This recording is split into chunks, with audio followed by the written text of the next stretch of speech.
नमस्कार, दुर्गाज रेसिपीमध्ये तुमच्या सर्वांचे स्वागत करते आणि पुढील रेसिपीला सुरुवात करते। तर इथे मी एका पातेल्यामध्ये अर्धा ते पाऊण लिटर पाणी घेऊन गॅसवर तापायला ठेवलेला आहे।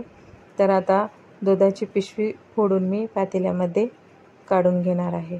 तर अशा प्रकारे काढून आपल्याला पिशवीमध्ये परत थोडं पाणी घालून घ्यायचं आहे, जेणेकरून दूध जे आहे ते वाया जाणार नाही।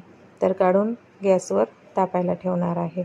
तर दूध तापते तोपर्यंत एका ताटामध्ये मी लामटे काढून घेतलेले आहेत। आमच्याकडे याला लामटे म्हणतात, तुमच्याकडे याला काय म्हणतात कमेंट करून नक्की सांगा।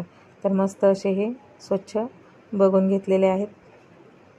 आता उकळलेल्या पाण्यामध्ये मी चिमूटभर मीठ घालून घेतलं आहे आणि त्यामध्ये अर्धा चमचा तूप घालून घेतलं आहे आणि मिक्स करून जे लामटे होते ते यामध्ये घालून घेतलेले आहेत। तर मस्त असे हे चमच्याने मिक्स करून घ्यायचे आहेत आणि 1 ते 1.5 मिनिटं शिजवून घेणार आहे। तर दुधाचा गॅस बंद करून घेतला आहे। तर आता तुम्ही जर माझ्या चॅनलवर नवीन असाल तर माझ्या चॅनलला लाईक करा, शेअर करा आणि सबस्क्राईब मात्र नक्की करा।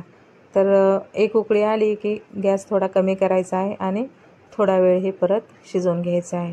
तर एकदा मिक्स करून घेतलेलं आहे आणि मस्त असे हे शिजलेले आहेत। तर तुम्ही बघू शकता अगदी सुटसुटीत असे हे शिजतात। तर आता एका चाळणीमध्ये हे सर्व लामटे काढून घेणार आहे, जेणेकरून त्यातलं जे पाणी आहे ते पूर्ण झिरपून जाईल। तर आता त्यामध्ये अर्धा चमचा तूप घालून घेतलं आहे आणि मस्त असं हे मिक्स करून घेतलं आहे, तर जेणेकरून ते कोरडे पडणार नाहीत। तर आता एका ताटामध्ये लामटे काढून मी त्यामध्ये भरपूर असं तूप घालून घेतलं आहे, साखर घालून घेतलेली आहे चवीप्रमाणे आणि त्यावर घातलं आहे 2 चमचे असं तूप। चला तर भेटूया पुढच्या रेसिपीमध्ये।